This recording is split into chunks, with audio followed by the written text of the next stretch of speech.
नमस्कार, कल 24 मा स्वागत छ। म वीरेन्द्र जैरो। बिहानको लक्षण हेरेर बाँकी दिनको अवस्था थाहा हुन्छ भने झै कुनै पनि पूर्वाधार निर्माणमा हुने सुरुवाती स्पिडको कामले नै त्यो पूर्वाधार निर्माण सम्पन्न हुन कति समय लाग्छ भन्ने अनुमान सहजै लगाउन सकिन्छ।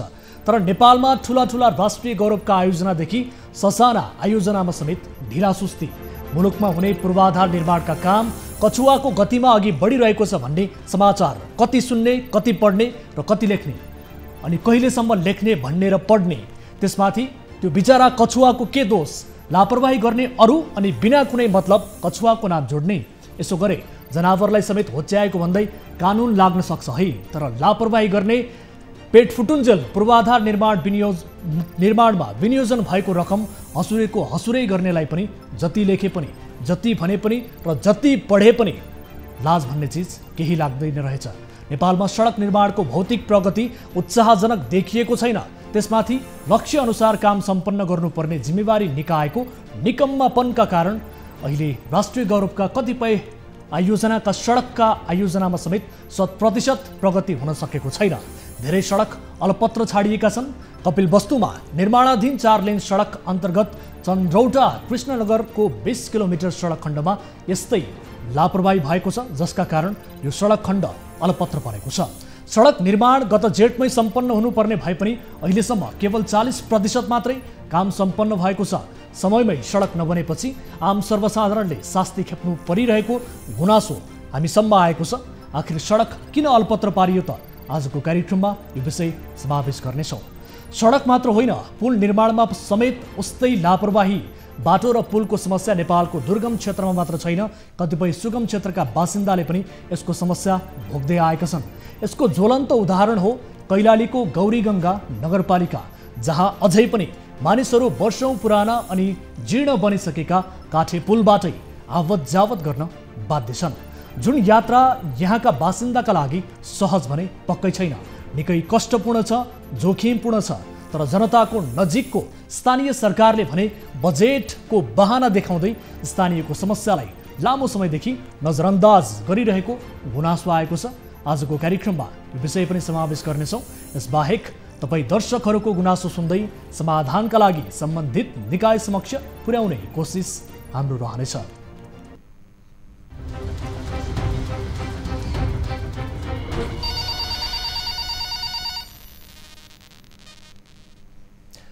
कल 24 को नयाँ श्रृङ्खलामा उपस्थित भइसकेका छौँ। आज पनि विविध विषयहरूसहित कार्यक्रममा उपस्थित छौँ। दर्शक महानुभावहरू, कार्यक्रममा तपाईँले सहभागिता जनाउन सक्नुहुनेछ, जसका लागि हाम्रो टोल फ्री नम्बर 1660112424, एनसेल नम्बर 9801572424 र एनटिसी अर्थात् भाइबर नम्बर 9884011037 तपाईँका लागि हामीले खुला गरिसकेका छौँ। र कार्यक्रममा तपाईँको बढीभन्दा बढी सहभागिता पनि हामी खोजिरहेका छौँ र रिपोर्ट प्रसारण गर्दै र तपाईँसँगको प्रत्यक्ष कुराकानी पनि हामी कार्यक्रममा जोड्दै आएका छौँ। र तपाईँको प्रत्यक्ष सहभागिताका लागि हाम्रो टेलिभिजनको स्क्रिनमा हामीसँग जोडिने माध्यम, हाम्रा नम्बरहरू डिस्प्ले भइरहेको छ। कल गर्दा पैसा लाग्ने छैन। र आजको पहिलो विषयतर्फ यहाँको ध्यान आकर्षण गराउन चाहन्छु। नेपालमा कुनै पनि पूर्वाधार समयमा नबन्नु नै हाम्रा लागि ठूलो समस्या बन्ने गरेको छ। अझ सडक निर्माणमा गरिने ढिलाइ र लापरवाहीको फेयरिस्त निकै लामो छ, जुन देखाइ साध्य नै छैन। तर पनि यस्ता पूर्वाधारबाट आम जनता नै प्रत्यक्ष अप्रत्यक्ष लाभान्वित हुने भएपछि यो हाम्रो प्राथमिकतामा पर्छ नै पर्छ। त्यसैले जहाँ जस्तो सुकै अवस्थामा पनि सडक निर्माणमा लापरवाही हुन्छ भने त्यहाँ हाम्रो क्यामेरा तिर्सिन्छ नै। आज फेरि कपिलवस्तुमा निर्माणाधीन 4 लेनको सडक अन्तर्गत चन्द्रौटा कृष्णनगर 20 किलोमिटर सडक खण्डमा हाम्रो नजर परेको छ, जुन सडक खण्ड अहिले अलपत्र अवस्थामा छ। सडक निर्माण गत जेठमै सम्पन्न हुनुपर्ने भए पनि अहिलेसम्म केवल 40% मात्रै काम भएको छ। यसरी निर्धारित समयमा सडक निर्माण सम्पन्न नहुँदा स्थानीय एवं यात्रुहरूलाई आवत जावतमा निकै समस्या भइरहेको गुनासो आएको छ। राज्यको ढुकुटीबाट निर्माण भइरहेको सडक आखिर किन अलपत्र पारियो त? कपिलवस्तुबाट टिभी जर्नलिस्ट मनोज श्रीवास्तवले पठाएको यो रिपोर्ट हेर्नुहोस्।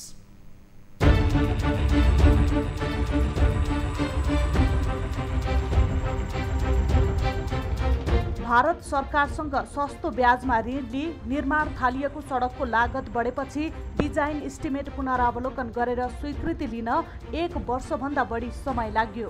ऋण स्वीकृति भएसँगै अब लागत घटाउने योजना अनुसार 8 किलोमिटर सहरी सडक र नालीको काम नगरिने र डिभाइडर बनाउन इटाको सट्टा कङ्क्रिट प्रयोग गरिने भएको छ।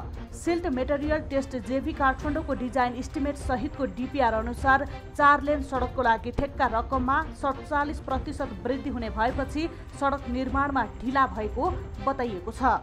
यो घरभित्र बिचराहरू बस्ने जुन छन् नि हाम्रा यिनका घरभित्र तपाईँको 3 तल्ला तपाईँ पछाडि गएर पनि हेर्नुहोस् त्यहाँ कोठामा यति बाक्लो धुलो जमेको हुन्छ।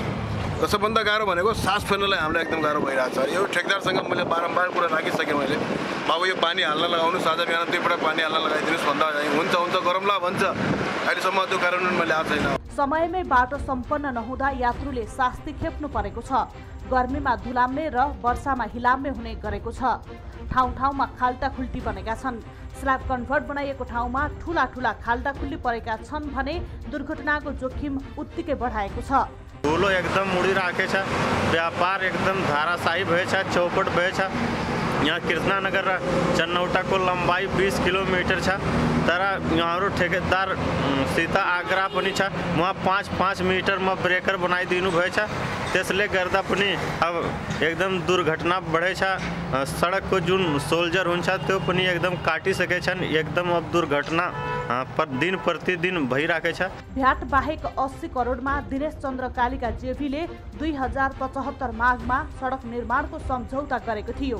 तर डिजाइन इस्टिमेट गलत हुँदा 47% बढेको लागत योजना संशोधन गरेर 12%मा झारिएको छ। अब 21 मिटर चौडा सडकमा 14 मिटर कालोपत्रे गरिनेछ। डिपिआर बनेको 2072 सालमा आएर ठेक्का लागेको 75 सालमा र ठेक्काको प्रोसेस गर्दा चाहिँ 1 वर्ष बितिसकेको छ। हामी झन्डै 76 सालबाट चाहिँ काम सुरु भएको कारणले गर्दा साइडमा धेरै चेन्जहरू आएर क्वान्टिटीहरू चाहिँ कम बेसी भएको कारणले गर्दाखेरि भेरिएसन अर्डर चाहिँ गर्नु पर्यो। नेपालको कालिका र भारतको दिनेश चन्द्र कन्स्ट्रक्सन मिलेर काम गरिरहेका छन्। 1 वर्ष समय थपेर 2079 असारसम्म सम्पन्न गर्ने लक्ष्य दिएको छ। तर सकिने नसकिने टुङ्गो भने छैन। सीमामै सटेर भारतीय बोर्ड ग्रेल रेलको सेवा हुँदा नेपालको भारत आवत जावत गर्ने प्रमुख गन्तव्यको केन्द्र कृष्णनगर हो। तर पनि यो सडक खण्डको निर्माण निकै सुस्त गतिमा छ, जसको असर आम सर्वसाधारणले खेपिरहनु परेको छ। दर्शक महानुभावहरू, यस विषयमा हामी थप कुराकानी गर्छौँ। सबैभन्दा पहिले स्थानीय सरकारसँग जानकारी लिन्छौँ र त्यस पछाडि यससँग सम्बन्धित रहेका सरोकारवाला निकायसँग हामी कुराकानी गर्नेछौँ र जिम्मा लिएका ठेकेदार कम्पनीसँग पनि हामी कुराकानी गर्नेछौँ। र यति बेला भने हामीसँग जोडिनु भएको छ शिवराज नगरपालिका वडा नम्बर 7 कपिलवस्तुका वडा अध्यक्ष अनुप चौधरी हाम्रो सम्पर्कमा हुनुहुन्छ। वडा अध्यक्षज्यू, स्वागत छ यहाँलाई कार्यक्रममा। धन्यवाद। अब यो चन्द्रौटा स्थित जुन सडक बनिरहेको छ, यो सडक खण्ड किन अलपत्र पर्यो सर? तपाईँहरूको जानकारीमा चाहिँ के छ, के कारणले अलपत्र पारियो सर यसलाई? उसमा सर त्यो ठेकेदारहरूको एकदम व्यापक बदमासी रहेछ हैन सर? हजुर। उहाँहरूलाई पटक त्यो कुरा गर्दा कहिले त्यो कोरोनाको बहाना गर्नुहुन्छ, कहिले के गर्नुहुन्छ। म त्यो उनको जहाँ त्यो स्टाफहरू बस्छन् कतियो पटक गएछ, त्यसको कन्सल्टेन्टसित पनि कुरा गरिएछ। तर उहाँहरू त बहाना मात्रै बनाउनु भएछ। एकदम आज भोलि यो स्थिति छ कि डेली त्यहाँ कहिले ट्रक पल्टिन्छ, कहिले टेलर पल्टिन्छ, कहिले एक्सिडेन्ट, एकदम भयावह स्थिति छ। हजुर, अब हामीलाई जानकारी प्राप्त भएअनुसार र विशेष गरी यो आयोजनामा यो सडक निर्माणमा चाहिँ डिजाइन परिवर्तन गरिएका कारणले ढिलो भयो र जसका कारण ठेक्का रकममा समेत 47% रकम बढी भयो भन्ने कुराहरू आइरहेको छ। यो डिजाइन परिवर्तन किन भयो, के कारणले भयो, के कारणले गलत डिजाइन पहिला बनाइएको रहेछ, यसबारे तपाईँले केही जानकारी लिने प्रयास गर्नुभयो? हजुर, त्यो विषयमा कुरा भयो थियो। अस्ति त्यहाँ ज्यादा त्यो डिजाइन भन्दा पनि त्यो खासै धेरै उसमा बीचमा जुन डिवाइडर बनाएको पहिला सायद इटाको उसमा त्यो हाम्रो उसमा इस्टिमेट होइन ठेका हुँदा। हजुर। तर त्यो पछि चेन्ज गरेर त्यहाँ उसको त्यो साइडबाट त्यो सिमेन्टको लगाएछन्, वाल लगाएछन्। अनि त्यो लगभग 1 मिटर 1 मिटरदेखि 1.5 मिटर चौडाइको उसमा अहिले बनाएका छन् पहिले। अब जेठमै सम्पन्न हुनुपर्ने भनेर सम्झौता गरिएको थियो, फेरि 1 वर्षका लागि थपिएको अवस्था पनि छ। यो सम्बन्धित निकायले तपाईँहरूलाई प्रपर रूपमा जानकारी चाहिँ के दिएको छ, यो कारणले गर्न सकिएन भनेर उहाँहरूबाट केही तपाईँहरूलाई जवाफ आएको छ कि छैन? तपाईँहरू त त्यहाँको जनप्रतिनिधि पनि हुनुहुन्छ, तपाईँहरूले यस्ता विषयमा सरोकार राख्नु पर्दछ, के भन्नुहुन्छ उहाँहरू छलफलमा? उहाँहरू सर त्यो उहाँहरूलाई म लगभग 3-4 दिनमा एकदम फोन गरेर पनि अनि त्यहाँहरूलाई भेटेर पनि त्यो गर्नुहोस् भनेर अहिले मान्छे आए छैन, कोरोना ऊ रहेछ। अहिले पनि हेर्नु त्यो चन्नौटादेखि कृष्णनगर जाने बाटोमा चन्नौटाको उसमा त्यो बजार क्षेत्रभन्दा त्यो 200 मिटर तल त्यही एउटा ऊ बनाइदिएछन् तपाईँको कल्भर्ट।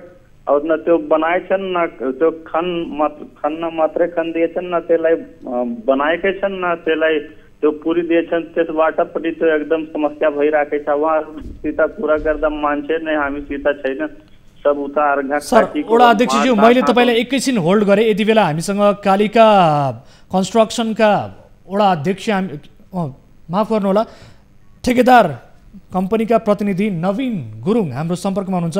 उहाँसँग हामी कुराकानी गर्छौँ। नवीनजी, स्वागत छ यहाँलाई कार्यक्रममा।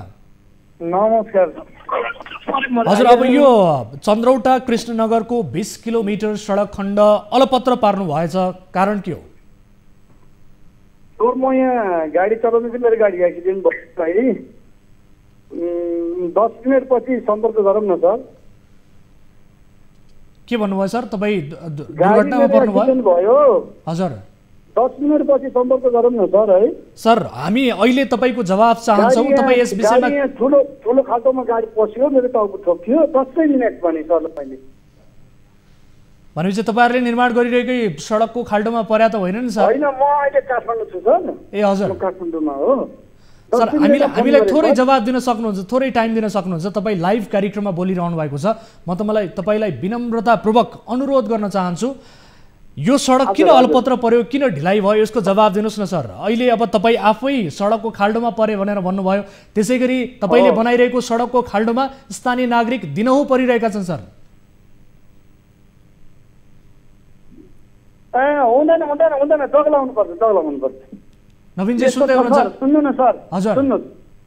अब बाटो चाहिँ यो समस्या हुनमा अब धेरै कारणहरू छन् है। अब सरसँग बसेर 1 घन्टै चाहिँ समय लाग्छ मलाई सबै ब्रिफिङ गराउनलाई। 1 घन्टा होइन, छोटोमा बताउनुहोस् के कारणले बनाउन सक्नु भएन, के कारणले अवरोध भयो, किन अलपत्र पारियो? हजुर, यो भनेको नेपाल सरकारले खर्च गरेको पैसाको जस्तो सजिलो छैन यो होइन। 1 नम्बरमा चाहिँ के छ भने यो जुन विधि छ नि, यो जुन ठेक्का काम गर्ने प्रक्रिया, हजुर, यो चाहिँ यो कागजी प्रक्रिया र अलिकति झन्झटिलो छ यसमा होइन।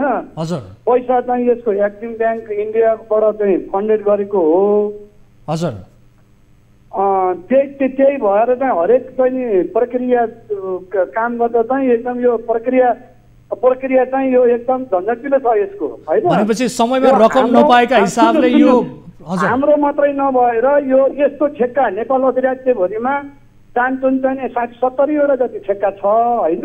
हजुर, त्यो 60-70वटा ठेक्का मध्येमा सबैभन्दा धेरै काम भएको हाम्रो बाटो हो सर। अरूको कुरा नगरौँ, तपाईँहरू आफूले जिम्मेवारी लिएको सबैभन्दा काम भएको चाहिँ हाम्रो हो सर होइन। हजुर, हाम्रो बाटो सबैभन्दा काम धेरै भएको भनेपछि अरूको बाटो कस्तो होला, किन त्यो भयो भन्ने कुरो यसमा कुरो धेरै लामो छ होइन।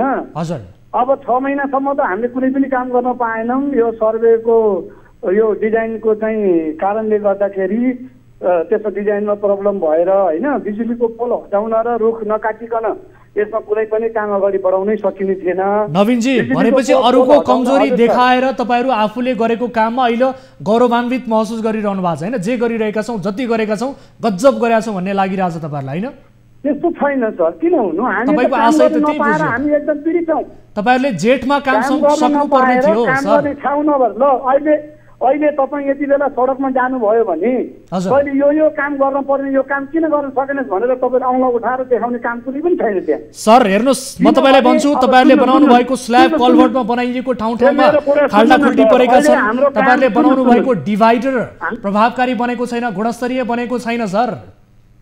तपाईँले मलाई बोल्नलाई चाहिँ तपाईँले फोन गर्नु भयो कि तपाईँ आफू मात्रै बोल्नलाई चाहिँ मलाई हटाउनु फोन गर्नु भएको तपाईँले? सर म तपाईँलाई बोल्न दिन्छु, तर तपाईँ गलत कुरा चाहिँ नबोल्नु सर। तपाईँले गलत कुरा नबोल्नुहोस्, बोल्दा पनि गलत कुरा बोल्छ कसैले।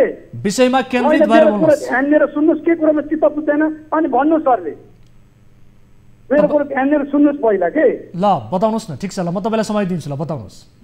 है मिडियामा बोलिरहेको छ, हामीलाई पनि थाहा छ नि।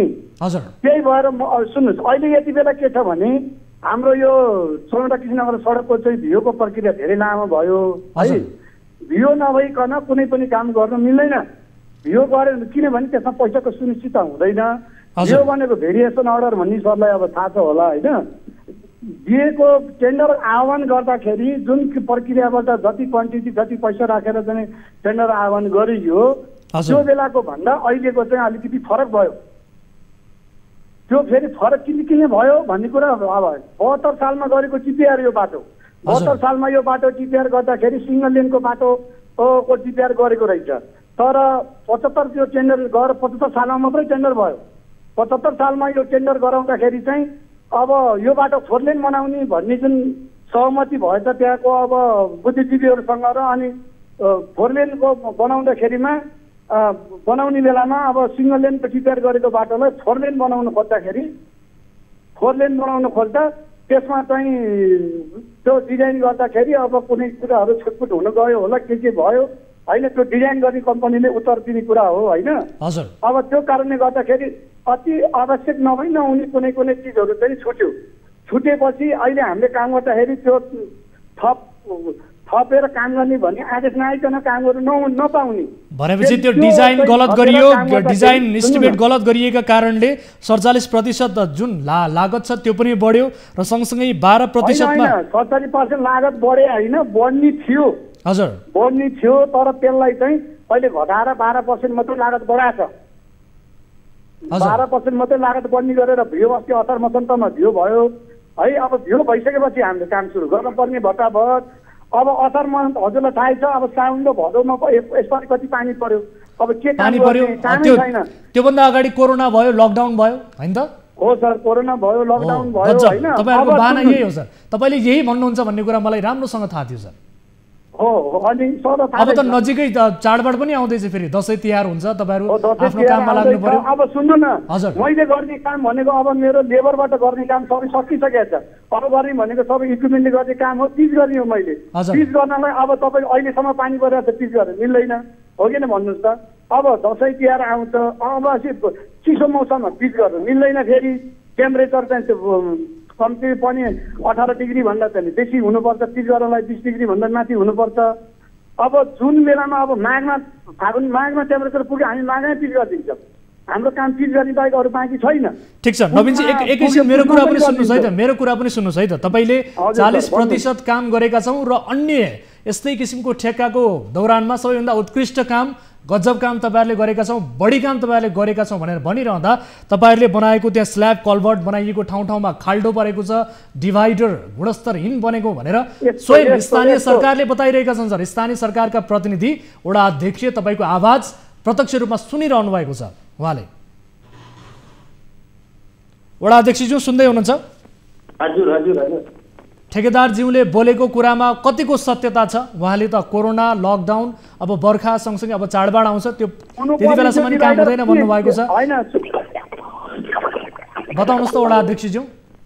अब वहाँ सर तो एकदम बहाना तो बनाए पहले से कोरोना को बहाना गर्नुहुन्छ। पहले त्यहाँ तपाईँको चन्नौटाको बजार लिएर एकदम त्यो हाम्रो यो चन्नौटा कृष्णा नगर जुन लिङ्क रोड वहाँको ठेका परेछ, यो भनेको त्यो भन्सार नाकावाला बाटो हो। हजुर, यहाँबाट त्यो एकदम 10 टायराहरू एकदम गमागम दिइराखेका छन्। तर त्यो उसमा चन्नौटाको उसमा बजार के उसमा नजदीक में त्यो खाल्डो खनेको लगभग तपाईँको 4 महीना जति भयो। न त्यो खाल्डोलाई पुर्नु भएछ न बनाउनु भएछ। त्यो गाडी त्यहाँ कहिले ट्रेलर पल्टिन्छ, कहिले ट्रक पल्टिन्छ। धनमा आजसम्म कोही मरे छैन वो त्यति, तर त्यो एक्सिडेन्ट कतिको कति भएछ। अस्ति चाहिँ उसमा जाँदा मेरो बुवाको स्वयं त्यो बाटोमा त्यो दुर्घटना हुँदा उहाँको हात फ्र्याक्चर भएछ।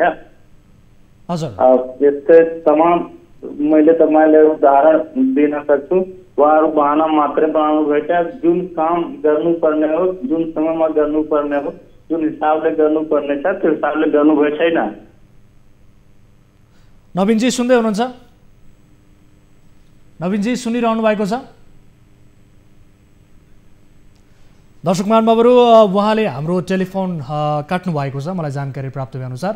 उहाँ बोलिरहनु भएको छैन अहिले। नवीनजी सुन्दै हुनुहुन्छ?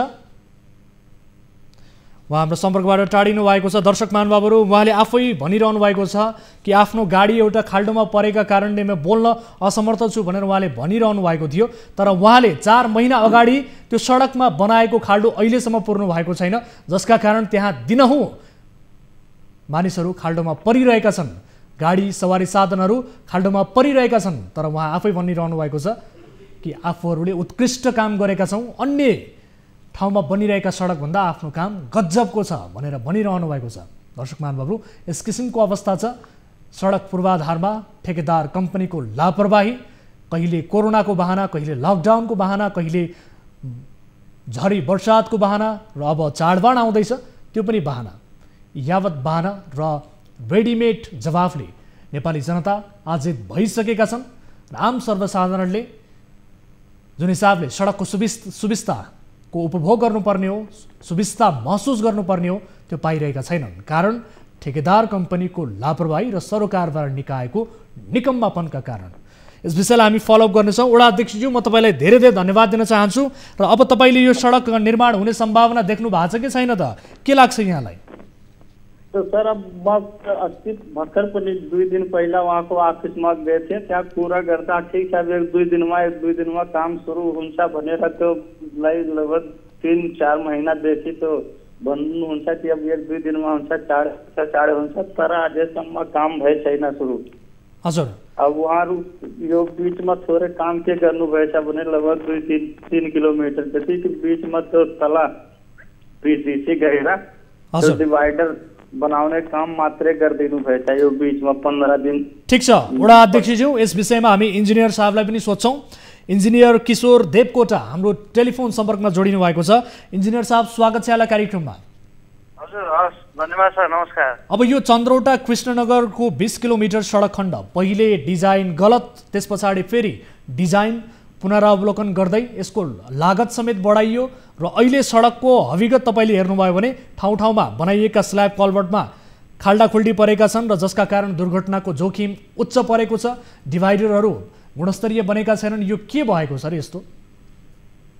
अब डिभाइडर सरले कसरी के आधारले भन्नुभयो गुणस्तरीय छैन भनेर, होइन? हजुर, त्यो त मैले डिटेलमा बुझ्नुपर्छ सरसित केलाई गुणस्तरीय भन्ने कुरा। हामीले ल्याब टेस्ट गराएका छौँ। डिभाइडर हाम्रो 3 किलोमिटर रोड खनेको योभन्दा पहिला। हजुर, हाम्रो त यो बर्खायाम भन्दा पहिला नै यहाँ पिच गर्ने प्लान थियो। विभिन्न प्राविधिक कठिनाइका कारण हाम्रो भेरिएसन अर्डर चाहिँ एप्रुभ नभएको कारण गर्न सकिएन र अहिले अब भर्खरै बर्खा याम चाहिँ थोरै बन्द भएर यो हप्तादेखि चाहिँ अलि घाम लाग्ने, पानी नपर्ने भइरहेछ। त्यो भएको कारणले हामी दसैँ अगाडि नै त्यो पिच गर्ने भन्ने। सर, यो हप्ता मात्र होइन इन्जिनियर साहब, मैले तपाईँलाई रोके एकैछिन। यो हप्ता मात्र होइन, करिब 4 महिना अगाडि त्यहाँ खाल्डो पुरिएको पनि छैन भनेर स्थानीय नागरिकले बताइरहेका छन् र सँगसँगै स्थानीय सरकारले बताइरहेको छ। भर्खरै ठेकेदार साहबसँग कुराकानी गरेँ, उहाँ लामो समयदेखि त्यहाँ कोरोना कालदेखि नै उहाँले काम गर्न पाउनु भएको छैन भनेर उहाँले जवाब दिनुभएको छ हामीलाई। हजुर, भनेपछि 1 हप्ताको यो सन्दर्भ पहिला कोरोनाको यो सेकेन्ड फेज पछि हामी धेरै नै डिस्टर्ब भयौँ। हजुर, हाम्रो स्टाफहरू पनि 40-42 जना झन्डै कोरोना पाएर बिरामी पर्नुभयो। त्यसपछि लगत्तै बर्खायाम सुरु भइहाल्यो अनि हाम्रो भेरिएसन अर्डर पनि यही असारको अन्तिममा आएर एप्रुभ भयो। बर्खाले गर्दा काम गर्न सकेको चाहिँ हो। हजुर, अब मैले अघि नै भने सरलाई प्राविधिक कठिनाइ हाम्रो भेरिएसन अर्डर एप्रुभ भएन, त्यो कारणले हो पहिला काम नभएको भने। अहिले हामी पिच गर्ने, दसैँ गर्ने गर्नुपर्छ भनेर अहिले पनि म लमाईमा पिचको गिटीको टेस्ट गर्न यहाँ सडकको साथीहरूसितै सँगै छु। इन्जिनियर साहब अब तपाईँ जुन कुरा भन्नुभयो नि सरले खाल्टाखुल्टी मेन्टेनेन्स भएको छैन भनेर, त्यो खाल्टाखुल्टी मेन्टेनेन्स चाहिँ हामीले रेगुलर गरिरहेछौँ। त्यहाँ 6 जना 5 जना लेन्थ वर्कर पनि हुनुहुन्छ, सधैँ त्यही खाल्टाखुल्टी मेन्टेनेन्स गर्नै लाग्नु भएको छ होइन।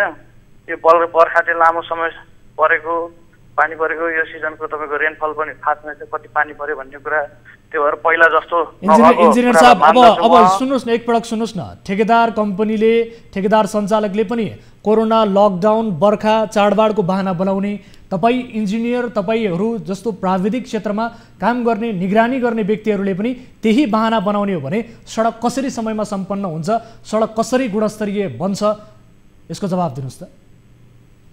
यो त बहाना होइन नि सर, हाम्रो के कोरोनामा बन्द भयो, लकडाउन भयो, हामी बिरामी पर्यौँ, हाम्रो साथीहरू नै लकडाउन थियो भन्ने कुरो त बहाना हो र सर? मलाई त्यस्तो लाग्दैन।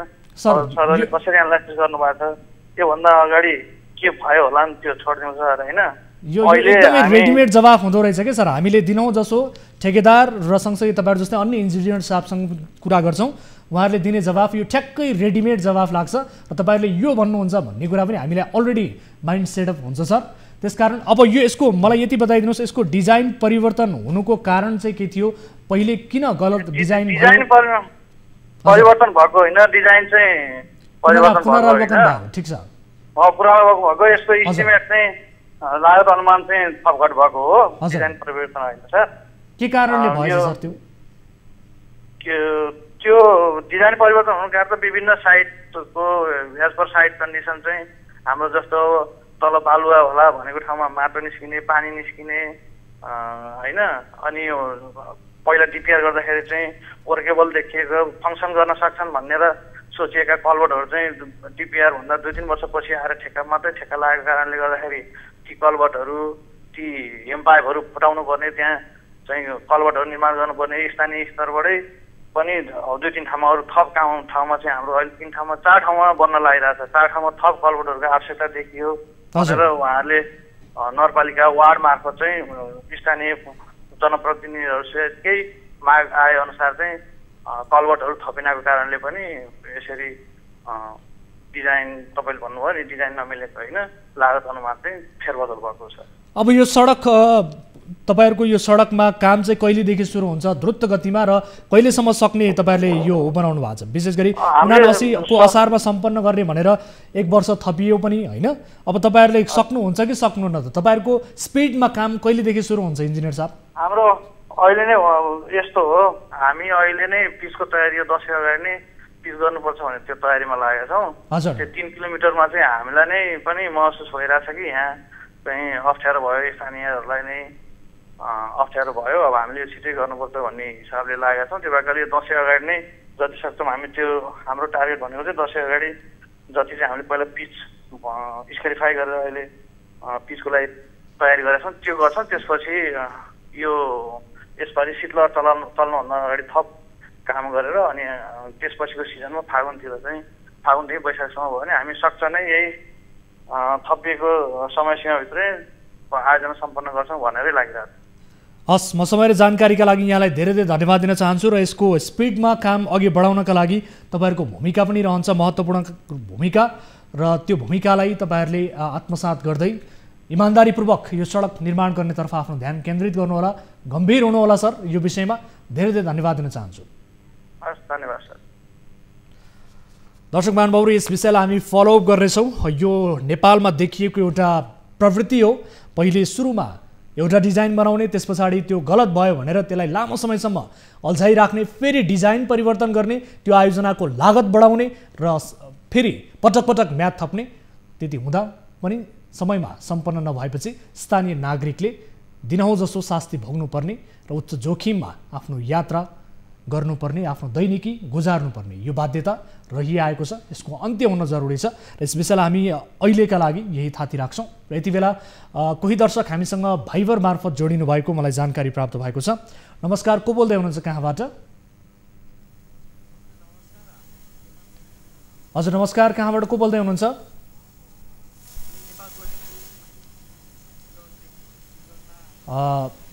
मैले धेरैजनालाई देखिरहेको छु स्क्रिनमा।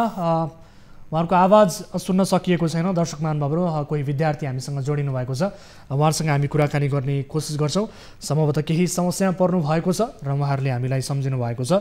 दर्शक महानुभावहरू, तपाईँले पनि हामीलाई कार्यक्रममा सहभागिता जनाएर आफ्ना समस्याहरू राख्न सक्नुहुनेछ, सुनाउन सक्नुहुनेछ। तपाईँको समस्या सम्बन्धित निकाय समक्ष पुर्याउने र त्यसको समाधानका लागि मध्यस्थकर्ताको भूमिका निर्वाह गर्ने कोसिस हामी आफ्नो तर्फबाट गरिआएका छौँ। कार्यक्रम कल 24ले तपाईँका ससाना विषयलाई पनि प्राथमिकता दिँदै त्यसको समाधान खोज्ने प्रयास गर्दै आएको छ र सम्बन्धित निकाय समक्ष त्यसलाई पुर्याउने र त्यसको जवाबदेहिता लिने हाम्रो कार्यक्रमको फर्म्याट रहेको छ र सोही अनुसार हामी अघि बढिरहेका छौँ। तपाईँका ससाना समस्यालाई पनि समाधान गर्नका लागि हामी तैनात छौँ, तयार छौँ। त्यसका लागि तपाईँले आफ्नो समस्या हामी समक्ष राख्नुपर्ने हुन्छ र जसका लागि हाम्रो स्क्रिनमा नम्बर डिस्प्ले भइरहेको छ। टोल फ्री नम्बर 1660 011 2424, एनसेल नम्बर 98 015 7 2424 र एनटिसी अर्थात् भाइबर नम्बर 98 84 011 037 तपाईँका लागि खुला छ र 24 हेल्प डेस्क हामीले तपाईँको सेवाका लागि खुला गरेका छौँ र तपाईँका समस्याहरू सुन्नका लागि, तपाईँका गुनासोहरू सुन्नका लागि र सुन्ने मात्र होइन त्यसलाई सम्बन्धित निकाय समक्ष पुर्याउनका लागि हामीले 24 हेल्प डेस्क सञ्चालन गरिरहेका छौँ र 24 घण्टा तपाईँले हाम्रो 24 हेल्प डेस्कमा पनि सम्पर्क गर्न सक्नुहुनेछ। दर्शक महानुभावहरू, स्थानीय तहका व्यतिथिप्रति हामी बढीभन्दा बढी केन्द्रित रहन्छौँ। स्थानीय स्तरमा देखिएका व्यतिथि, विसङ्गति, भ्रष्टाचार र अनियमितताबारे केही जानकारी गराउनु पर्नेछ भने निर्धक्कका साथ निडर भएर तपाईँले जानकारी गराउन सक्नुहुनेछ। तपाईँको जानकारीका आधारमा हामी त्यसको थप वास्तविकतालाई उत्खनन गर्ने प्रयास गर्नेछौँ र टेलिभिजनमा रिपोर्ट मार्फत प्रस्तुत गर्दै सम्बन्धित निकायको जवाबदेहिता लिने प्रयास पनि गर्नेछौँ। र यति बेला अर्को विषयतर्फ यहाँहरूको ध्यानाकर्षण गराउन चाहन्छु र मलाई जानकारी प्राप्त भएअनुसार भाइबरमा जोडिनु भएका दर्शकहरू हामीसँग टेलिफोन मार्फत जोडिनु भएको जानकारी प्राप्त भएको छ अहिलेका लागि। नमस्कार, को बोल्दै हुनुहुन्छ, कहाँबाट? हजुर, हामी नेपाल पोलिटेक्निक इन्स्टिच्युट भरतपुरदेखि एजी र भेट ग्रेजुएसन मतलब स्नातक पढ्ने विद्यार्थीहरू बोल्दैछौँ। हजुर, अहिले हाम्रो समस्या चाहिँ अहिले विश्वविद्यालयले प्रकाशित गरेको नतिजाले गर्दाखेरि हामी लगभग विश्वविद्यालयमा एजी र भेट पढ्ने 25% विद्यार्थीहरू युनिभर्सिटीले गरेको लापरवाहीको कारणले हाम्रो नतिजा बिग्रेर हाम्रो भविष्य अन्धकारमा र अन्यलमा परेको कारणले गर्दाखेरि हामी हजुरहरू समक्ष आएका छौँ। हजुर, विश्वविद्यालय हेलो हजुर सुन्दैछौँ। कतिजना हुनुहुन्छ तपाईँहरू अहिले सँगै? हामीहरू हाम्रो कलेजमा लगभग 52 जना विद्यार्थीहरू छौँ। त्यसै गरी पूर्वाञ्चल विश्वविद्यालयले सम्बन्धन दिएको अर्को विकास भन्ने कलेज छ कलङ्कीमा, हिमालयन कलेज अफ टेक्नोलोजी, त्यहाँ पनि यस्तै विद्यार्थीको अवस्था रहेको छ। त्यसै गरी अर्को जिपिसिआर भन्ने छ तपाईँको Girija Prasad Koirala college of agriculture and research centre भन्ने त्यो गोरगाउँमा अवस्थित छ। पूर्वाञ्चल विश्वविद्यालयले आङ्गिक कलेज बनाएर राखेको छ, त्यहाँ पनि विद्यार्थीको यस्तै अवस्था रहेको छ र विश्वविद्यालयले गरेको लापरवाहीको कारणले हामी एकदमै मारमा परेका छौँ सर। अब यो नतिजा तपाईँहरूको गलत आयो भनेर भन्नुभयो, विश्वविद्यालयको लापरवाही पनि भनिरहनु भएको छ। के लापरवाही गरियो, के कारणले यो तपाईँहरूको नतिजा चाहिँ तपाईँहरूले सोचे अनुरूप आएन? हजुर हजुर, सुरु चाहिँ हामी 7औं र 9औं सेमेस्टर पढ्ने विद्यार्थीहरू हौँ होइन। लकडाउनको कारणले गर्दाखेरि हाम्रो पढाइ र परीक्षा अवरुद्ध भएको थियो र पोहोर साल 2077 6 महिना 13 गतेदेखि 6 महिना 28 गतेसम्म पूर्वाञ्चल विश्वविद्यालयले टाइम बााउन्ड होम एक्जाम को नोटिस निकाल्यो। त्यसै अनुसार हामीले इक्जाम दियौँ, जसमा चाहिँ के थियो भन्दाखेरि 9 बजेदेखि 1 बजेसम्मको समय थियो अनि 9 देखि 11 बजेसम्म हामीले इक्जाम दिन पर्ने र 11 देखि 1 बजेसम्म बुझाउन पर्ने टाइम थियो। अब हामी यहाँ प्राविधिक शिक्षा पढ्दैछौँ होइन, बिएससिजी र बिबिएसएन एस भेट पढ्दै हुनुहुन्छ साथीहरू दाइहरू। त्यस पछाडि हामी अब कोही एकदमै पूर्वदेखि पश्चिमसम्म छौँ कि सबै ठाउँबाट छौँ, सबैतिर नेटको सुविधा पनि राम्रो छैन। अब सुरुको चोटि इक्जाम दिने भएको कारणले गर्दाखेरि हामीले अलिकति मेसो पनि पाएनौँ। त्यो कारणले गर्दाखेरि 1 बजेको सीमाभन्दा बाहिरतिर हाम्रो अलिकति 10-12 मिनट अलिक ढिलो गयो। तीमध्ये कति धेरै साथीको त्योभन्दा पछिसम्म पनि गइरहेको, 2 बजेभन्दा पछि 3 बजेभन्दा पछि, जसलाई के गर्यो त कलेजले युनिभर्सिटीलाई पठायो। र दोस्रोचोटि के भयो भन्दाखेरि 2 बजेसम्मको चाहिँ इक्जामलाई हामीले मान्छौँ, अनलाइन इक्जाम पेपर सबमिट भएकोलाई मान्छौँ, तर 2 बजेभन्दा पछाडिकोलाई चाहिँ इक्जाम दिन पर्छ, होम बााउन्ड इक्जाम, रि इक्जाम दिन पर्छ, चान्स इक्जाम दिन पर्छ भनेर विश्वविद्यालयले सूचना पठाएछ कलेजमा। अनि कलेजले ल ठिक छ तिमीहरूको 1 बजेभन्दा पछि आयो भने केही भएन, तिमीहरू चाहिँ वर्ष ढुक्क भएर 2 बजेसम्मलाई चाहिँ तिमीहरू चाहिँ ढुक्क हो, तिमीहरूको राम्रोसँग चेक हुन्छ भनेर भन्यो र 2 बजेभन्दा पछाडि बुझाउने विद्यार्थीहरूलाई चाहिँ रि इक्जाम लियो, चान्स इक्जाम लियो होइन। यसो भइसके पछाडि अब हामी पनि ढुक्क भएर बस्यो, ल निकाल्छ भनेर पोहोर साल 6 महिना 13 गतेदेखि 28 गतेसम्म दिएको इक्जाम यसपालि के भयो त भन्दाखेरि तपाईँको 5 महिना 8 गते निकाल्यो होइन। यति ढिलो समयसम्म निकाल्यो। हामी त अब ग्रेजुएट हुने मान्छे यहाँ कतिजना साथीहरू तयारी प्रिपेरेसन गर्दै हुन्छ, लोकसेवा आयोग प्रिपेरेसन गर्दै हुनुहुन्छ होइन। कतिजना अब यहाँ भेटनरीको एनबिसी काउन्सिलको इक्जामको डेट दिएर बसिसक्नु भएको छ, उहाँहरू 1.5 महिनामा इक्जाम हुनेवाला छ र के गर्यो भन्दाखेरि 2 बजेभन्दा पछाडिको इक्जाम हुनेहरूको चान्स इक्जाम हुनेहरूको चाहिँ पास गरेर पठाइदियो र हामीलाई चाहिँ इन्कम्प्लिट आयो भनेर एउटा सानो ट्याग लगाएर अनि टाइममा नबुझाएको कारणले गर्दाखेरि भनेर हामीलाई चाहिँ सेल बनाएर पठाइदियो। ठिक छ, अब तपाईँहरूको यो समस्या हामीले बुझ्यौँ होइन। अब विशेष गरी त्रिभुवन विश्वविद्यालय अन्तर्गतका रजिस्ट्रार हुनुहुन्छ, उहाँले के भन्नुहुन्छ र सँगसँगै अन्य डिनहरूको प्रतिक्रिया चाहिँ के छ?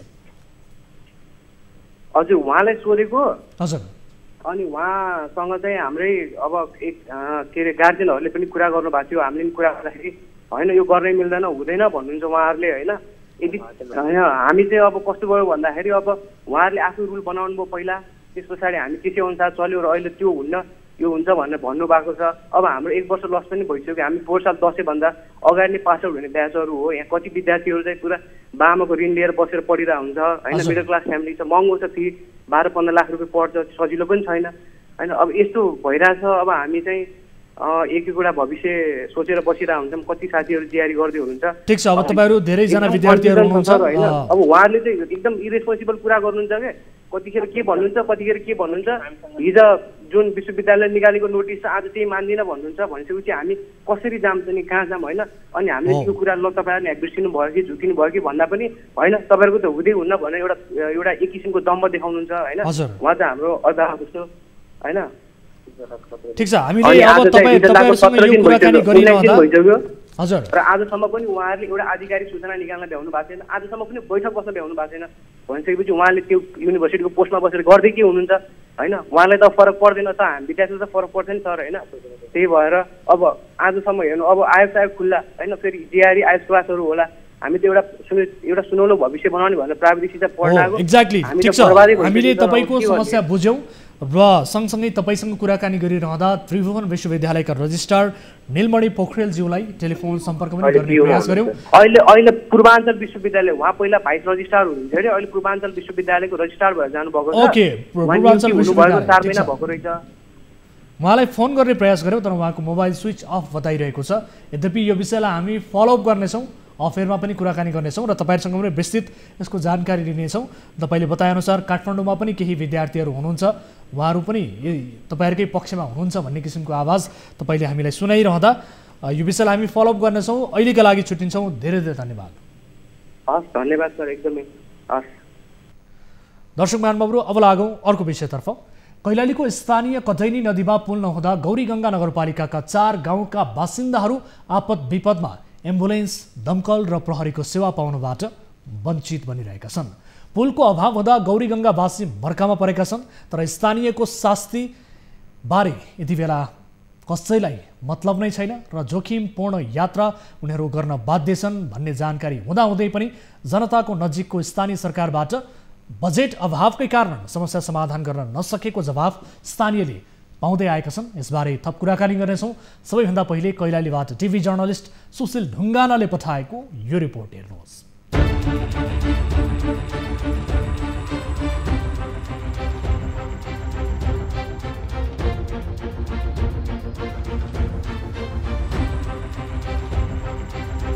कैलालीको गौरीगङ्गा नगरपालिका वडा नम्बर 11 मा रहेको कटैनी नदीमा रहेको काठे पुलबाट सर्वसाधारणहरू आवत जावत गर्छन्।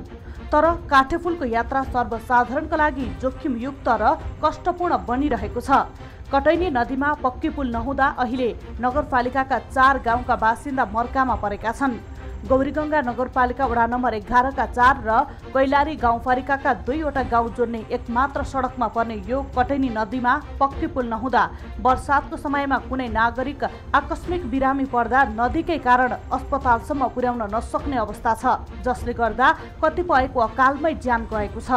स्थानीयको पहलमा सामुदायिक वनबाट काठ मागेर काठेपुल निर्माण गरेर जेनतेन गाउँबाट बाहिर निस्कने र बाहिरबाट गाउँसम्म पुग्ने व्यवस्था गरेका छन्।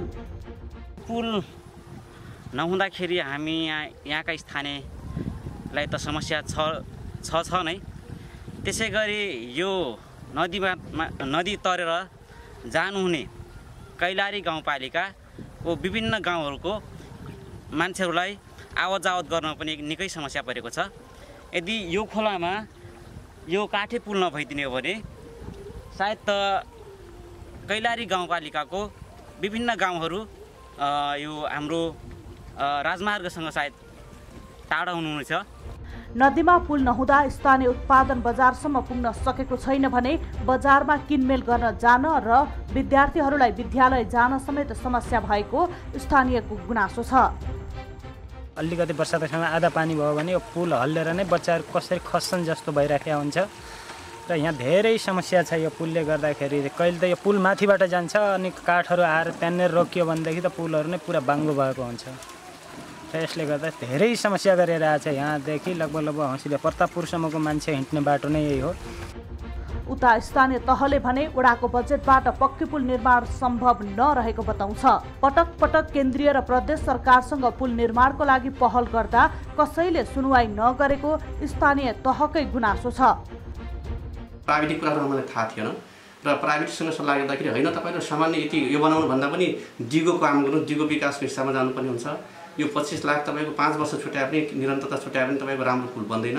भोलिको दिनमा तपाईँको ठुला गाडी पनि चल्ने अवस्था हुन्छ, त्यो सक्दैन भन्ने कुरा आइसकेपछि हामीले त्यसलाई क्यान्सल गरेर उहाँहरूको सुझाव अनुसारको त्यसलाई डिपिआरको लागि चाहिँ 10 लाख छुट्याएर बाँकी पैसा हामीले फेरि वार्षिक विकासमा विनियोजन गरेका थियौँ र 10 लाखमा डिपिआर गराएर पहिलो वर्षमै डिपिआर गराएर हामीले अगाडि यसको प्रक्रिया प्रदेशमा केन्द्रमा पठायौँ। प्रत्येक वर्ष हामीले यसको माग चाहिँ पठाइरहेका छौँ। तरसम्म अहिले तपाईँको बजेट त छुट्टिन्छ प्रदेशबाट, कहिले 40 लाख, कहिले 50 लाख, कहिले 10 लाख पनि हुन्छ। ती गर्दा गर्दै पनि अहिलेसम्म टेन्डर नसकेको छैन। यता स्थानीयकै पहल, लगानी र श्रमदानमा नदीमा निर्माण गरेको काठेपुल मर्मतको लागि समेत स्थानीय सरकारले सहयोग नगरेको स्थानीयवासीको गुनासो छ। काठेपुल जीर्ण बन्दा दैनिक जस्तो दुर्घटना हुने गरेको र कतिपय व्यक्ति अङ्गभङ्ग हुनुको साथै कतिपयले ज्यान समेत गुमाउनु पर्ने अवस्था विद्यमान नै छ। यसका लागि सम्बन्धित निकायले तत्काल पहल गर्दिन स्थानीयको माग छ।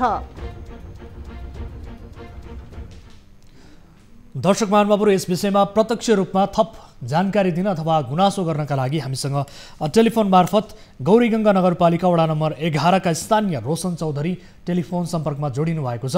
रोशनजी, यहाँलाई स्वागत छ कार्यक्रममा। हजुर, धन्यवाद सर। अब काठे पुलको यात्रा, जोखिमपूर्ण यात्रा कहिलेदेखि तपाईँहरू गर्न बाध्य हुनुहुन्छ र पुल बनाउनका लागि सरकारवाला निकाय समक्ष तपाईँहरूले पहल गर्दा पनि बजेट अभावकै कारण देखाइएको छ। स्थानीय सरकारले के भनिरहेको छ विशेष गरी र यो तपाईँहरूले कहिलेदेखि जोखिमपूर्ण यात्रा गर्नु परिरहेको छ? हाम्रो यो नदीमा त विगत लामो समयदेखि हामी यो जोखिमपूर्ण यात्रा गरिरहेका छौँ। हजुर, पहिलेका दिनहरूमा चाहिँ तपाईँको एउटा साङ्गो काठको फल्याक राखेर यात्रा गर्नु पर्थ्यो भने केही समयपछि चाहिँ हामीले स्थानीयवासी सन्तान र सामुदायिक वनको उपलब्धताले काठ गराएको थियो। हजुर, र त्यसले गर्दाखेरि हामीले चाहिँ अलिकति त्योभन्दा अलिक राम्रो पुल बनाएका छौँ र यो पुलमा चाहिँ अहिले मोटरसाइकलहरू त्यसै गरी यो अटो चल्ने बनाएका छौँ। हजुर, तर यसमा यो नदीमा चाहिँ यो कटैनी नदीमा चाहिँ अलिक सुविधाजनक पक्की पुल निर्माण नहुँदाखेरि चाहिँ हामी चाहिँ बर्खायाममा लगायत अन्य सिजनमा जोखिमपूर्ण यात्रा गर्नुपर्छ। हजुर, अब तपाईँहरूले कहाँ कहाँ पहल गर्नुभयो, कसलाई भन्नुभयो आफ्नो यो समस्याबारे र पक्की पुल बनाइदिनका लागि तपाईँहरूले कहाँ कहाँ हारगुहार गर्नुभयो? हाम्रो यो माग त तपाईँको विशेष गरी स्थानीय सरकारसँग हो। स्थानीय सरकारले चाहिँ माथिल्लो तहमा कुरा राख्नुपर्छ भन्नुहुन्छ उहाँहरूले। हजुर, हाम्रो यो नदीको माटो पनि परीक्षण भइसकेको छ र माटो परीक्षण पछि चाहिँ रिजल्ट पनि आइसकेको छ। यहाँ ओके हुन्छ, पुल चाहिँ बन्छ भन्नुहुन्छ यहाँको स्थानीय जनप्रतिनिधिहरूले। हजुर, तर पुल चाहिँ कहाँ पुग्यो अहिलेसम्म अत्तो पत्तो छैन। मेयर साहबको भनाइअनुसार पनि यो योजना, पुलको योजना पनि रातो बुकमा परेको भन्नुहुन्छ। तर चाहिँ मेयर साहबको कुरा पनि के अरे माथिल्लो तहमा पुगेन भने हामी खानेको कुरा त कसरी पुगाउनु त्यहाँ? भनेपछि स्थानीय सरकारले पनि आफ्नो तर्फबाट पहल गरिरहेकै हो, तर स्थानीय सरकारको पहल पनि काम लागेको छैन। पहल भइरहेको छ भन्नुहुन्छ, तर त्यो काम चाहिँ कतिसम्म पुग्यो तर कि उहाँहरूले चाहिँ व्यवस्था गरिराख्नु भएको छ त्यो चाहिँ थाहा भएन। हजुर, हस्, म तपाईँलाई समय र जानकारीका लागि धन्यवाद दिन चाहन्छु। यस विषयमा आफ्नो थप राय राख्नु भएको छ, प्रतिक्रिया गुनासो राख्नु भएको छ। हामी सम्बन्धित निकायसँग कुराकानी गर्ने प्रयास गर्नेछौँ। तपाईँलाई म समय र जानकारीका लागि धन्यवाद दिन चाहन्छु। हस्, धन्यवाद। दर्शक महानुभावहरू, गौरीगङ्गा नगरपालिका वडा नम्बर 11 का स्थानीय हुनुहुन्थ्यो र सँगसँगै गौरीगङ्गा नगरपालिकाका 4 गाउँ र सँगसँगै कैलाली गाउँपालिकाका 2वटा गाउँ जोड्ने एकमात्र सडकमा पर्ने यो कटैनी नदीको पुल पक्की नहुँदा वर्षातको समयमा निकै शास्ति त्यहाँका नागरिकहरूले पाउँदै आएका छन् र सँगसँगै आकस्मिक बिरामी पर्दा ओहोर दोहोर गर्न बिरामीहरूलाई समेत निकै कष्टपूर्ण अवस्था छ। तर पनि स्थानीय नागरिकले एउटा पक्की पुल बनाउनेतर्फ चासो दिएको छैन भन्ने गुनासो त्यहाँका नागरिकले गरिरहेका छन् र काठे पुलमै अझै पनि जोखिमपूर्ण रूपमा आफ्नो ज्यानको बाजी लगाएर यात्रा गर्नुपर्ने बाध्यात्मक परिस्थितिबाट त्यहाँका नागरिक गुज्रिरहेका छन् र यसै विषयमा थप कुराकानी गर्नका लागि यति बेला हामीले टेलिफोन सम्पर्क मार्फत जोड्ने प्रयास गरिरहेका छौँ। वडा अध्यक्षसँग पनि कुराकानी गर्छौँ र सँगसँगै मेयर साहबसँग पनि हामी कुराकानी गर्ने प्रयास गर्नेछौँ र यति बेला हाम्रो टेलिफोन सम्पर्कमा जोडिनु भएको छ गौरीगङ्गा नगरपालिका वडा नम्बर 11 का वडा अध्यक्ष विनोद चौधरी हाम्रो सम्पर्कमा। वडा अध्यक्षज्यू, स्वागत छ यहाँ कार्यक्रममा। धन्यवाद, नमस्कार हजुर। अब अझै पनि काठे पुलमै मानिसहरू यात्रा चाहिँ गर्नुपर्ने बाध्यता, त्यसमाथि त्यो यात्रा सहज छैन, जोखिमपूर्ण छ भनेर गुनासो गरिरहेका छन्। पटक पटक यहाँहरूलाई पक्की पुल बनाउनका लागि हारगुहार गऱ्यौँ, तर पनि त्यो पहलले कुनै सार्थकता पाएन भन्छन् स्थानीय नागरिक। हो सर, किनकि अब उहाँहरूको गुनासो एकदम जायज हो सर। हामी पनि अब स्थानीय नै मान्छे हौँ होइन, अब स्थानीय लेभलकै मान्छे हौँ, अब नेतृत्वको हिसाबले हामी अगाडि छौँ, त्यही भएर हो। नत्र भने यसरी हेर्दाखेरि हजुरको हाम्रो पालामा पनि हामीले यो चुनावकै दौरानमा आउँदाखेरि हामीले पनि पुल बनाउँछ भनेर प्रतिबद्धता जनाएकै हो र हाम्रो अग्रजहरू जस्तो तपाईँको यो प्रदेशका सांसद भए होइन, यो तपाईँको केन्द्रीय सांसद भए, उहाँहरू मार्फत पनि यी कुराको बारेमा हामी पक्कै गर्छौँ भनेर शपथ गरेका छौँ हामीले। तर पनि अहिले हाम्रो यो चौथो 5औं वर्षको अन्तिमतिर आइसकेपछि वर्षेनी बजेट छुट्टी पनि अहिलेसम्म टेन्डर हुन सकेका छैन सर। रातो बुकमा समेत आयोजना त समावेश भइसकेको छ भनेर स्थानीय नागरिकले बताइरहेका छन्। कतिको सत्य हो हामीलाई जानकारी छैन होइन। स्थानीयले बताएअनुसार अब पुलका लागि रातो बुकमा समेत समावेश छ। तपाईँहरूले गरेको पहल कहाँ पुग्यो, के भयो भन्ने बारे पनि जानकारी छैन भन्नुहुन्छ उहाँहरू। तपाईँहरूले यसका लागि पहल गरेको कति समय भयो, कहाँ कहाँ पहल गर्दै हुनुहुन्छ र त्यहाँबाट रेस्पोन्स कस्तो पाइरहनु भएको छ, जानकारी गराइदिनुहोस् त। अब यसको लागि त पहलको सवाल गर्नुहुन्छ भने सर हामीले अब यो प्रदेश, खास गरी यो प्रदेश सरकार मार्फत हुने पुल रहेछ सर। हजुर, प्रदेश सरकारमा हाम्रो पहिलो वर्षदेखि प्रदेश सरकारको नीति कार्यक्रममा परेको यो पुल होइन सर। हजुर, पहिलो वर्षदेखि हामी जितिसकेपछि पहिलो वर्षदेखि यो तपाईँको बजेट छुट्टिएको छ, तर पनि तपाईँको विभिन्न प्राविधिक समस्या अब इस्टिमेटका डिपिआरको कुराहरू छ नि, ती गर्दा गर्दै तपाईँको टेन्डर हुन नसकेको अवस्था र अहिले गत सालमा तपाईँको पूर्ण रूपमा डकुमेन्टहरू तयार भएर तपाईँको भौतिक पूर्वाधारदेखि आर्थिक मन्त्रालयसम्म गइसकेपछि अब त्यो आर्थिक विकासमा अन्तिम चरणमा तपाईँको टेन्डरको कुरा हुन्छ नि, टेन्डर निकाल्ने कुरो। अब त्यहाँ गएर हजुरको यो अड्केको हो फाइल। बिचमा यो सरकारमा अब विभिन्न राजनीतिक समस्याले गर्दाखेरि गत साल तपाईँको असारभित्रै गर्ने कुरो चाहिँ निस्क्यायो। भनेपछि त्यो टेन्डर निकाल्ने प्रक्रियामा कुरोकानी अड्किएको हो। हामीले बुझ्दाखेरि अब बारम्बार हामी तपाईँको त्यहाँको मान्यज्यूसँग अथवा तपाईँको मन्त्री लगायत हामी सबैसँग हामी छलफल गरेर आएको छौँ, त्यहाँ पहल गरेर आएको छौँ सर। त्यसरी बुझ्दाखेरि तपाईँको यो टेन्डर निकाल्ने चाहिँ बाँकी रहेछ भन्ने कुरा आउँछ सर। त्यसो भए अब कहिलेदेखि तपाईँहरू यो पक्की पुल बनाउने सोचमा हुनुहुन्छ, कहिलेदेखि यो अवरोधहरू देखिएको अवरोधहरू हट्ने सम्भावना छ? स्थानीय नागरिकले त यसको जवाफ पाउनु पर्यो नि सर। उहाँहरूले कहिलेसम्म यसरी काठे पुलकै जोखिमपूर्ण यात्रा गर्नुपर्ने हो, यसबारे बताइदिनुहोस् न त। हामीले यसो सर, हाम्रो वार्डको हिसाबले भन्नुहुन्छ भने हामी त पहिलो वर्षमै हामीले वार्ड लेभलबाटै कमसेकम यो एम्बुलेन्ससम्म जाने किसिमले चाहिँ 25 लाखको प्रत्येक वर्ष छुट्याएर हाम्रो 5 वर्षै कालमा हामीले वार्ड लेभलबाटै बाहिरको नभए पनि हामी वार्डबाटै चाहिँ तपाईँको एउटा सामान्य खालको पुल बनाउँछ भन्ने हिसाबले लागि परेका थियौँ। 25 लाख छुट्यायौँ सुरु वर्षमा होइन।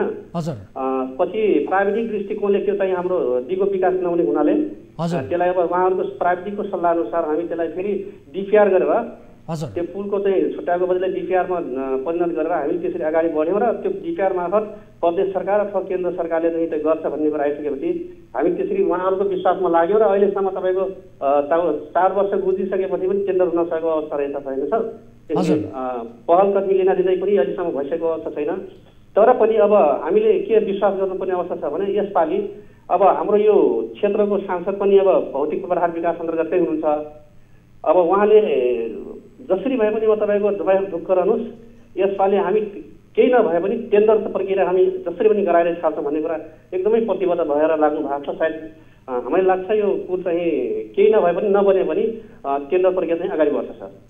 अब तपाईँका नागरिकहरू हेर्नुहोस् भन्दा चाहिँ कतिसम्म दुःखदायी अवस्था छ भने तपाईँका स्थानीय नागरिक जो नागरिकबाट तपाईँले मत लिएर वडा अध्यक्ष बन्नुभयो तिनै नागरिक अहिले एम्बुलेन्सको सेवा सुविधाबाट वञ्चित छन्, प्रहरीले दिने आकस्मिक सेवा सुविधाबाट वञ्चित छन् र सँगसँगै अन्य धेरै सुविधाहरूबाट पनि उहाँहरू वञ्चित हुनु परेको अवस्था छ भनेपछि ती नागरिकको मत लिएको फाइदा त के भयो र? तपाईँहरूले एउटा पुलका लागि पनि पहल गर्न सक्नु भएन, दबाब दिन सक्नु भएन भने एउटा पक्की पुल पनि त्यहाँ निर्माण गर्नका लागि आफ्नो भूमिका दरिलो तरिकाले अगाडि बढाउन सक्नु भएन भने तपाईँहरूलाई मत दिएको अर्थ चाहिँ के भयो र? होइन त्यो महसुस तपाईँले पनि गर्नुहुन्छ नि? हजुरले यो प्रश्न राख्नु एकदमै जायज हो, किनकि हामीले जब नागरिकलाई जुन किसिमको अहिले उहाँ वास्तविक जुन आवश्यकता छ नि समस्या छ त्यो समस्या समाधान गर्न सकेन भने हामी जिम्मेवारी चाहिँ जिम्मेवारी एउटा पन्छेको अवस्था चाहिँ देखिरहेको अवस्था छ बाहिर हेर्दाखेरि। सर यति मात्र होइन त्यो जोखिमपूर्ण यात्राले गर्दा मानिसको ज्यान समेत जाने खतरा छ।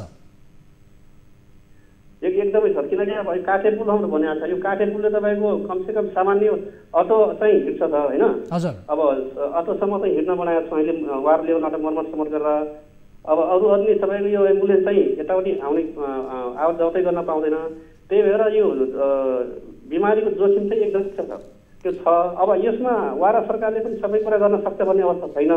यो पुलको तपाईँको डिपिआर गर्दाखेरि इस्टिमेट भनेको तपाईँको 8.5 करोड जति हो।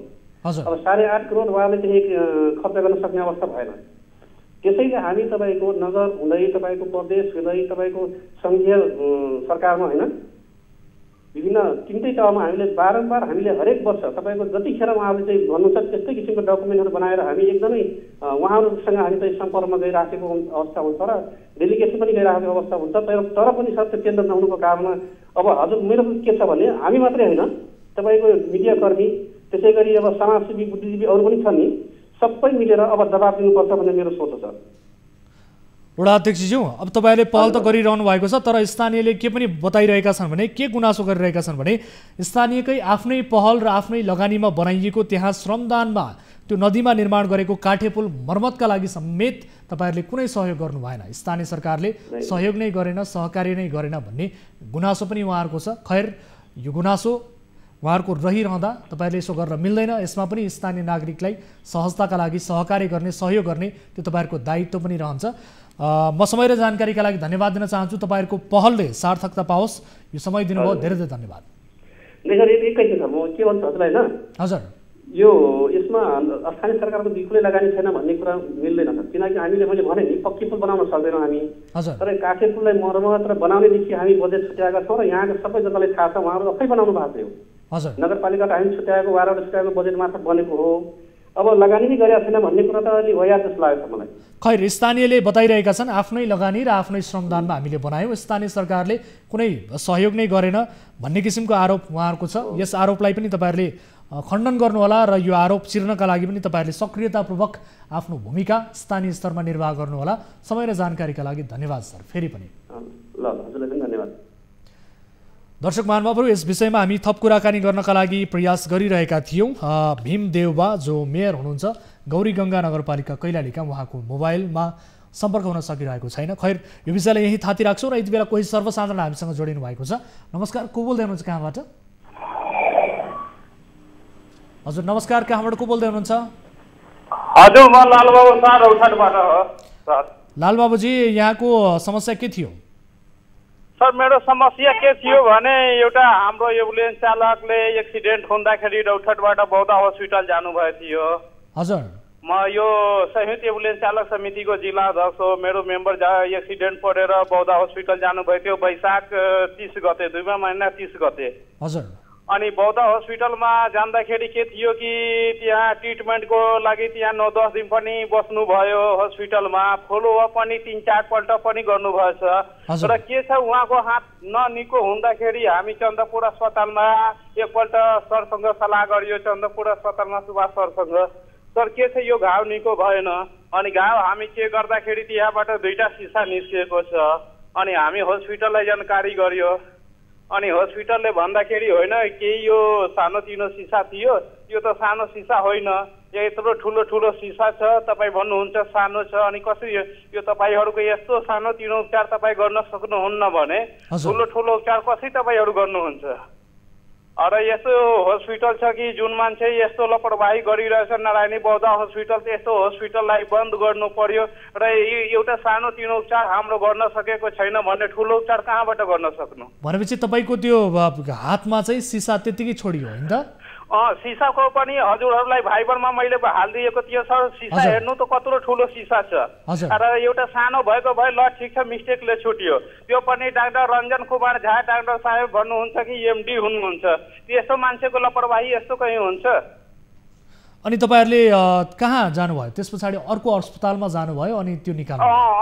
त्यसपछि हामीलाई जानकारी आयो कि अध्यक्ष साहेब यस्तो यस्तो कुरा छ, मेरो हात एकदम दुखिरहेछ, हातमा मलाई लागिरहेछ कि केही छुटिसकेको छ, म चन्दपुर अस्पतालमा जान्छु रौतहट, अनि त्यहाँ सरसँग म सल्लाह गर्छु। मैले भने ल ठिक छ 5 मिनट वेट गर्नु, म आउँछु।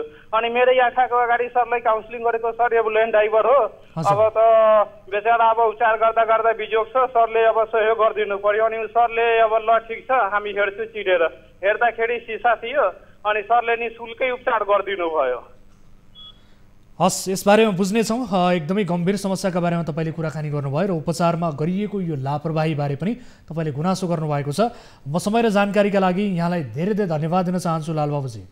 यो एउटा छाप्न कोही पनि मानेन, डिटेल पुरो भिडियो पुरै लाइभ भिडियो पनि हेराउँदाखेरि छाप्न मान्दैन यो, अनि म न्यू 24 आवर्सलाई जानकारी गरियो। हामीले तपाईँले पठाएको भिडियो प्राप्त गरेका छौँ, मैले जानकारी प्राप्त गरे अनुसार त्यो भिडियोलाई हामी हेर्नेछौँ र फाइन्ड आउट गर्नेछौँ र यसको घटनाको वास्तविकता के हो भनेर बुझ्ने प्रयास गर्नेछौँ र त्यस पछाडि हामी तपाईँलाई सम्पर्क गर्नेछौँ। धेरै धेरै धन्यवाद।